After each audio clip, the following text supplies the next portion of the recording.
Welcome to chapter 4, and in this chapter we'll talk about linear functions. So there are two parts. We'll talk about linear functions and how to model with linear functions. So in this section we'll talk about how to represent a linear function. We'll discuss how to determine whether a linear function is increasing, decreasing or constant. We'll talk about slope as the rate of change, and we'll also write and interpret the equation of a linear function. We'll talk about graph linear functions, and we'll determine whether lines are parallel or perpendicular. And finally, we'll write an equation for the line parallel or perpendicular to a given line. So let's start with linear function. So linear function in an equation form is given by y equal to mx plus b. In terms of the function notation, we can write it as f of x equals mx plus b. So how do you write it in terms of a tabular form? So in a tabular form, how do you know that whether a function is a linear function or not? Is if the interval above is the same. For example, notice that the interval above, each of them has one difference between them, and the interval below also should have the same difference between them. So the difference between consecutive values should be the same value. So for example, here when you take 333 minus 250, you get 83, and if you take the difference between 416 and 333, it's also 83. So if the x difference, if the t difference is the same, then the f of x difference also will be the same. The other way in terms of the graphical form, so in a graphical form, linear functions are straight lines. So these are straight line functions. So this is how you can recognize that whether a function is a linear function or not. So a linear function is a function whose graph is a line, and the linear functions in terms of their slope-intercept form can be written as f of x equals mx plus b. So here b is the initial or the starting value of the function, so where we consider that x equal to 0, and m here is the constant rate of change. So the y-intercept here is 0, b. So intercept is a good way of starting to draw a diagram directly. We can use the slope and their intercept to write down the graph on a given curve, on a given function. Now, so let's try here. So we're going to talk about how to interpret an equation for a linear function. So here they have given that at noon, a barista notices that she has a $20 in her tip jar. If she makes an average of 50 cents from each customer, how much will she have in her tip jar if she serves n more customers during her shift? So write a linear function t where t of n is the tips of the number of customers, n customers served. So t of n is the function. She already has $20 plus she has to serve n customers after that, and each customer will pay $50. So this is the equation of the function that we have here. So this will be the total tip that she receives in the entire day, right? Notice that she already has 20, and n is the number of customers after the $20, how many which she would serve, and if it's each customer pays an average of 50 cents. So this is the function interpretation when you have a straight line. Now let's talk about increasing and decreasing functions. So the slope value is the one that determines whether a function is increasing, decreasing, or a constant function. So if the value of m is greater than 0, then the function is an increasing function. If m is less than 0, it's a decreasing function, and if m is equal to 0, then it's a constant function. So an increasing function looks towards the x-axis. So the slope is positive slope. Here the slope is negative slope. Here there is no slope. So this is increasing function. Decreasing function is the one that goes downward. So if it faces upward, if the line goes upward, we can say that it's an increasing function. If the line is facing downward, we say that it's a decreasing function. And if it's constant, if it's a straight line or a parallel line to the x-axis, we consider that a constant function. Next, let's talk about slope as the rate of change. So we already talked about the slope. So slope m is delta y by delta x, so which is y2 minus y1 by x2 minus x1. So given the 2 points from a linear function, we can always calculate and interpret the slope, for example, they have given us two values here. So we can consider one value to be x1, y1 and the other value to be x2, y2. So m here becomes delta y by delta x. So that becomes y2 minus y1 by x2 minus x1. So that is 2 minus of minus 1 by 9 minus 4. So that is 2 plus 3 by 5. So it will be 5 by 5 and which is 1. So m here is equal to 1, which is greater than 0. So we can say that this is an increasing function. So just by using the slope, we can interpret whether it's an increasing or a decreasing function. Next, let's look at this problem here. So a city's population in the year 1960 was 287,500. In 1989, the population was 275,900. Calculate the rate of growth of the population and make a state about the population rate of change per year. So notice that the year is x1 and population is y1. Year is x2 and population is y2. So we are finding the rate slope m, which is delta y by delta x, which becomes y2 minus y1 by x2 minus x1. y2 is 275,900 minus 287,500 divided by 1989 minus 1960.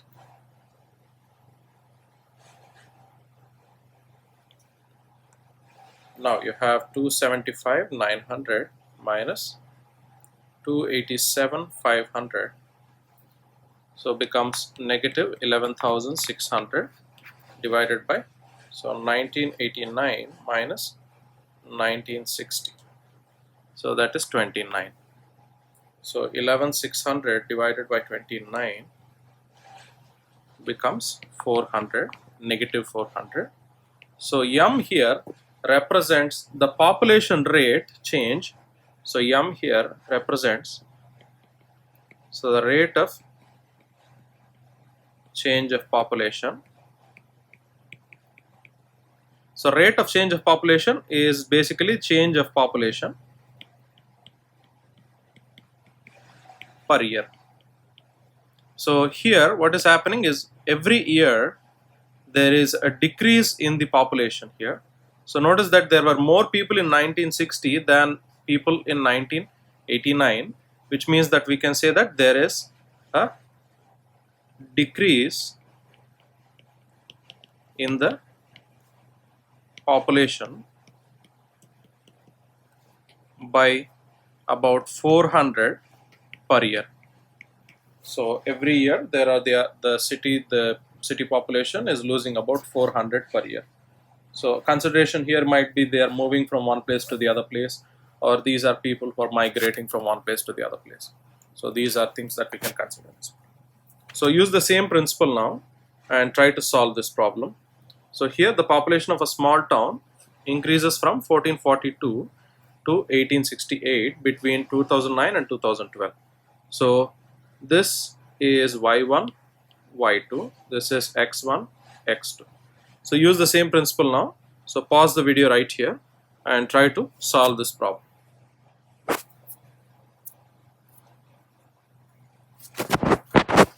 Next, how do you write and interpret an equation for a linear function? So the first, how to graph a given equation. First, we identify the 2 points on the line and we use the 2 points to calculate the slope, and then we determine where the line crosses the y-axis to identify the y-intercept by visual inspection, and finally substitute the slope and the y-intercept into the slope-intercept form of a line equation. So let's take an example of this equation here. Here you have the point that is cutting on the y-axis here is 3. So that point here is 0, 3. The other point we can take into consideration is 1, 1. Right. So 0, 3 and 1, 1. So those are 2 points that we can consider, x1, y1 and x2, y2. So from this calculate the slope m.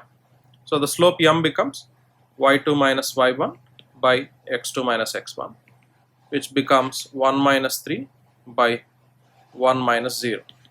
So which becomes minus 2 by 1, which is minus 2. M is minus 2. So this is the first thing that we have. Next, we want to find the y-intercept. How do you find the y-intercept in the axis? Is look where the line, so what is the point on the y-axis where the line cuts? So the point where it intersects the y-axis is the point 3. So B here is 3. So this is how you can find the y-intercept. Now we know the equation is y equals mx plus b. So substitute the value of m and b. You get y equals minus 2x plus 3. So this is the equation of this graph here. So this line, the equation is minus y equals minus 2x plus 3. So this is how you can interpret from a graph to an equation.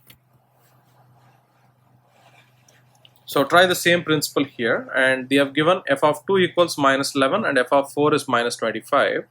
Find the equation for the function in slope-intercept form.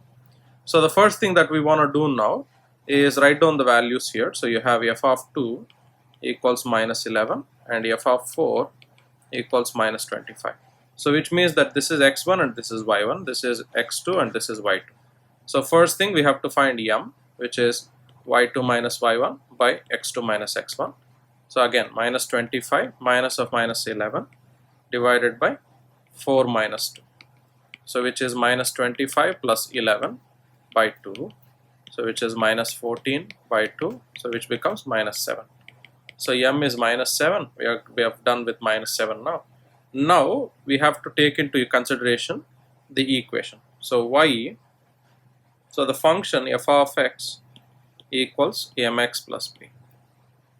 Now in the equation substitute 2 here. So what is given here? F of 2 equals minus 11. So f of 2 becomes m times 2 plus b, which is equal to minus 11. So substitute the m value into this equation. You have minus 7 times 2 plus b equals minus 11. From this we have minus 14 plus b equals minus 11. So b becomes minus 11 plus 14. So b becomes 3. So we have the value for m and b. So the equation is f of x equals mx plus b. So f of x equals, you have tried substitute m and b. M is minus 7x plus 3. So this is the equation that we get here.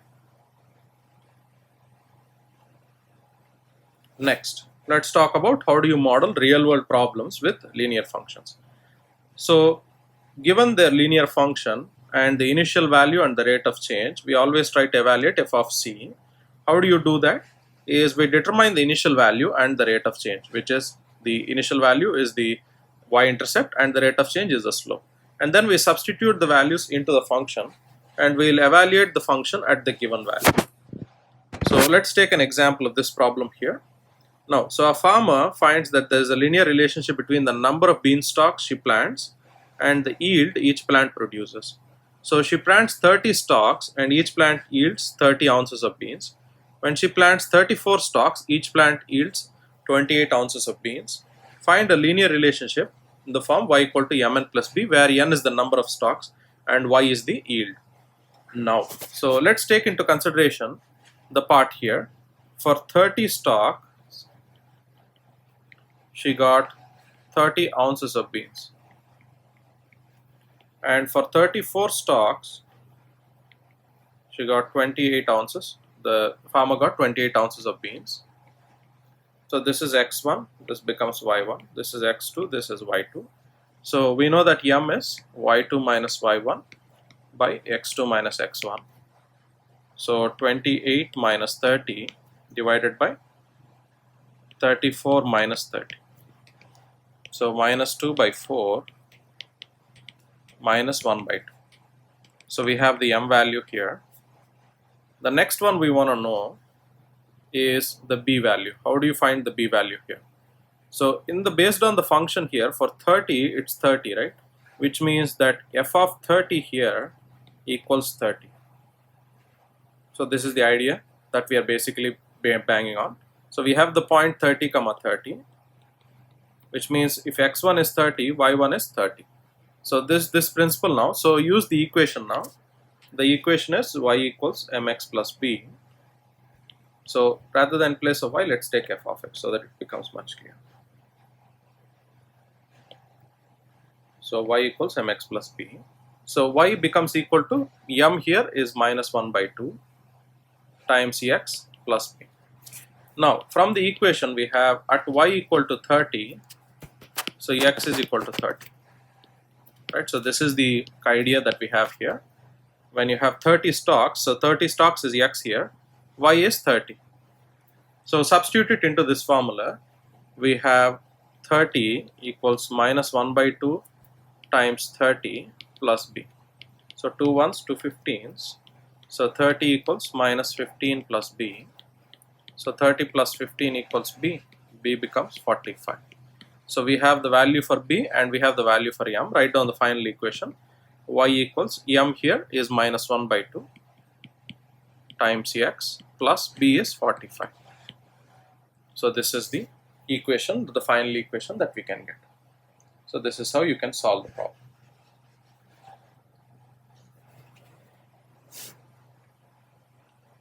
So use the same principle now and use the values that are given here and try to solve the problem.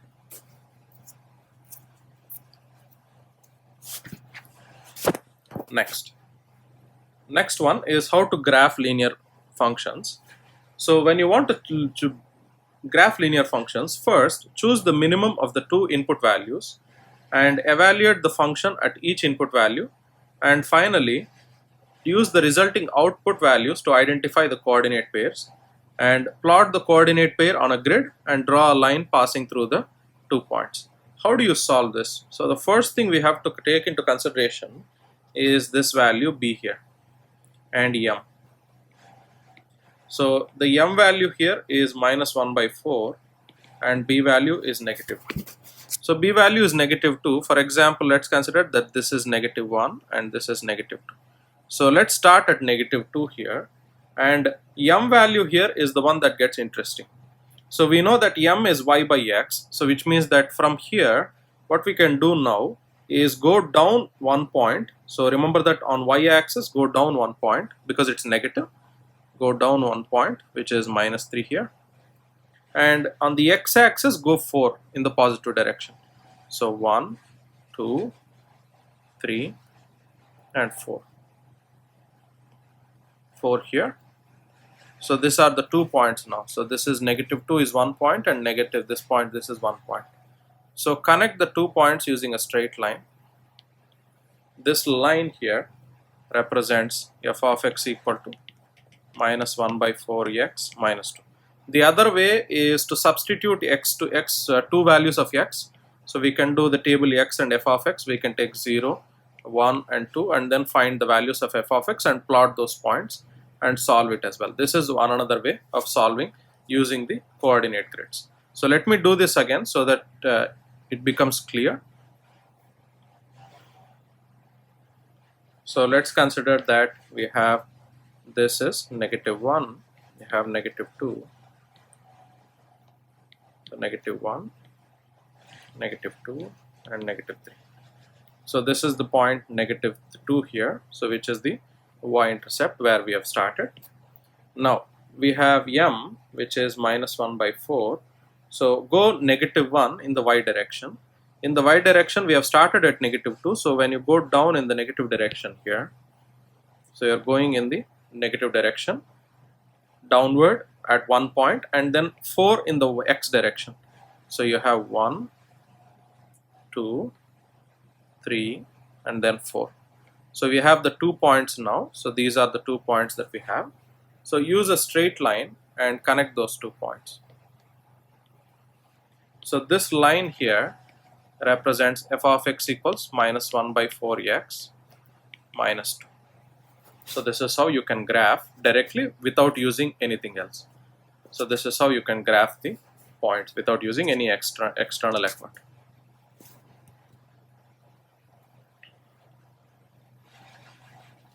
Now, so use the points here. So what they have given? So find a point on the graph we drew in the example that has a negative x value. So here what is given here? So we have to find out first the equation for this function. So now on the y-axis, the point at which it cuts is 5. So the b value is 5. We want to know the slope m. How do you find the slope m? We have to find it by delta y by delta x. Let me show you an easier way of finding the slope. Just draw a triangle and look at how many points it's going downward. So it's going downward 2 points, so which means above part you can write -2, and in the forward direction you have 1, 2 and 3 points, -2/3, that's it. So it's going down towards 2 points, so -2. If it goes upward, positive. If it goes downward, negative. And you have 3, which is in the forward direction. If it's in the backward direction, negative. If it's in the forward direction, positive. So you have m and b. Now write down y equals mx plus b. So -2/3x plus 5. So this is the equation for this line here. So this is how you can draw the function. So use these principles now and try to match the equations with the graph that is shown below here. So pause the video right here and try to solve this problem.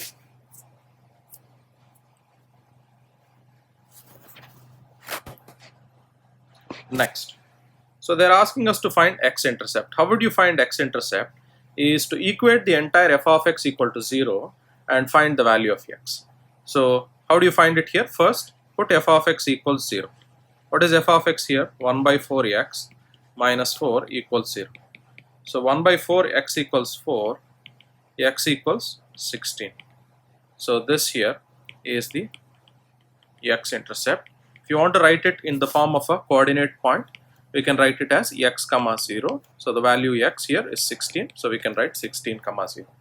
This here is the x-intercept. Next, what are the horizontal and vertical lines?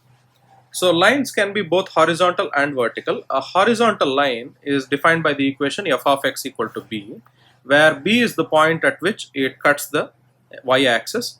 So the point at which it cuts the y-axis is the point b. Here it's cutting it at 3. We can write that this equation is f of x equals 3. In the vertical line is a line that is in the form x equal to a, where a is the point where it cuts on the x-axis. So here x cuts on -3, so the equation is x equal to -3. So this equation here is f of x equals 3, this is x equals -3. This is how you can write horizontal and vertical lines. Now, there is one another way to use how to determine whether two lines are parallel or perpendicular. So two lines are parallel lines if they do not intersect together but they have the same slopes. So if you have f of x equal to m1x plus b1 and g of x equal to m2x plus b2, we can say that those two lines are parallel when m1 equals m2. Now, they are only coincide, they are called coincident lines, where one line coincides with the other when b1 equals b2. If they just m1 equals to m2, we can say it's parallel. If both b1 equals to b2 and m1 equals to m2, we can say that those lines are called coincident lines. Next, there are two lines that are perpendicular when you have f of x equals m1x plus b1 and g of x equals m2x plus b2 are perpendicular if and only if the product of the slopes is equals to -1. So let's take the first example here. So in the first example here, m is 3 and you have b is 1. Here m is -3 and b is 2. Now we have m and so m and these two values here. So use these two functions now. So the first thing that we want to do is whether m1 equals m2. So it's not equals to m2 because m is 3 and so m1 here b1, m2 b2. m1 is 3 and m2 equals to -3. So these are not parallel.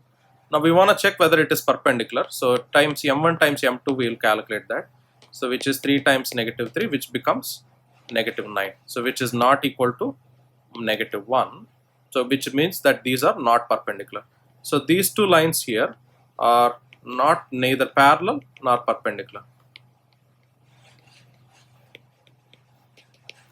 Right? So neither parallel nor perpendicular. So use the same principle for these two lines now and try to check whether they are parallel or perpendicular.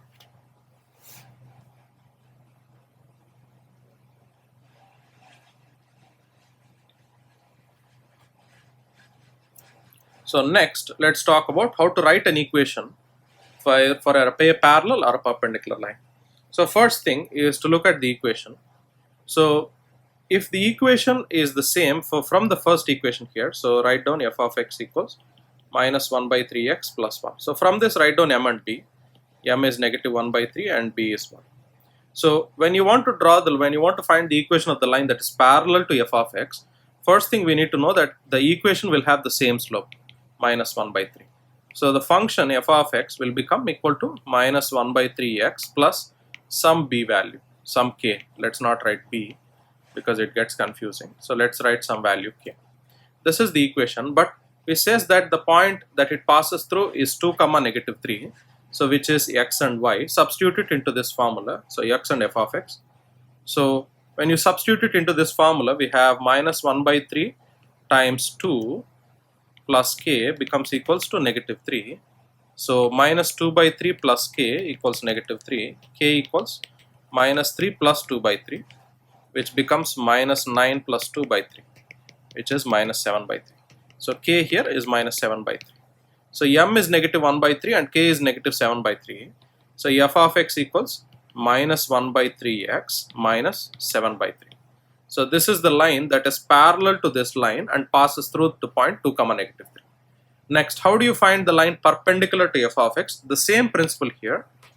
So we have f of x equals minus 1 by 3 x minus 1, plus 1. Now again write down the slope here, minus 1 by 3.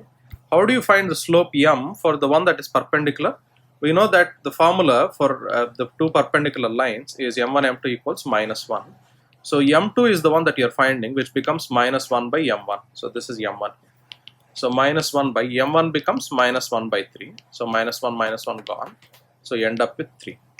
So m2 is 3 now. So the equation becomes f of x equals to m2x plus b. So let's consider some equation g of x or something, right? So that we don't need to confuse between them. So g of x equals to m2x plus b2. So let's consider that m2x plus k, some value. So m2x plus h, right?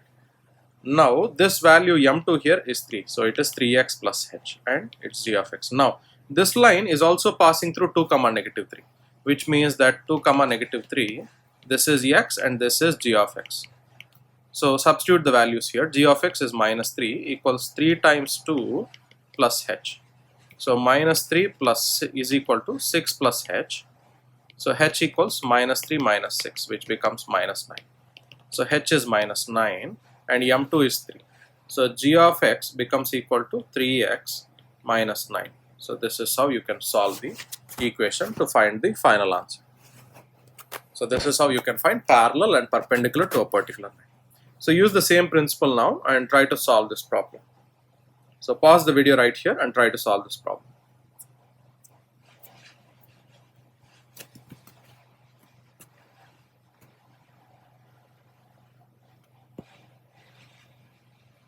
Next, let's talk about modeling with linear functions.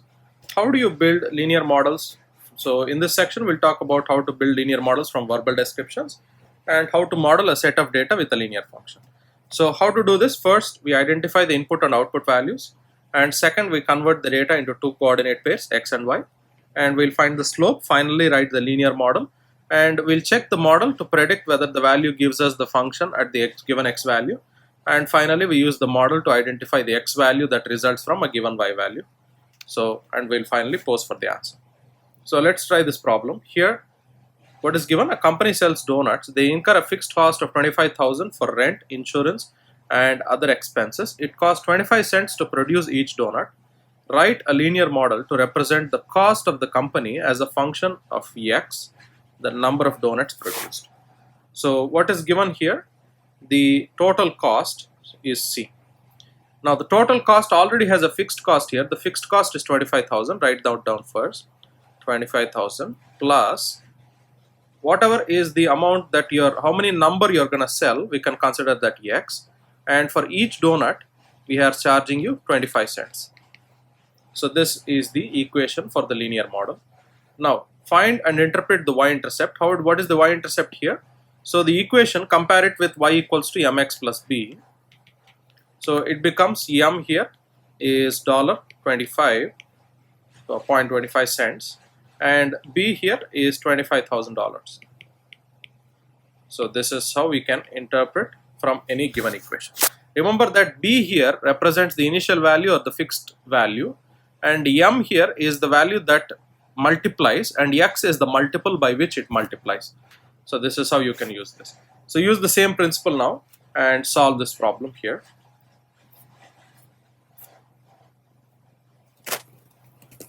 So with this, we end our lecture on linear functions. So I'll see you again in the next lecture.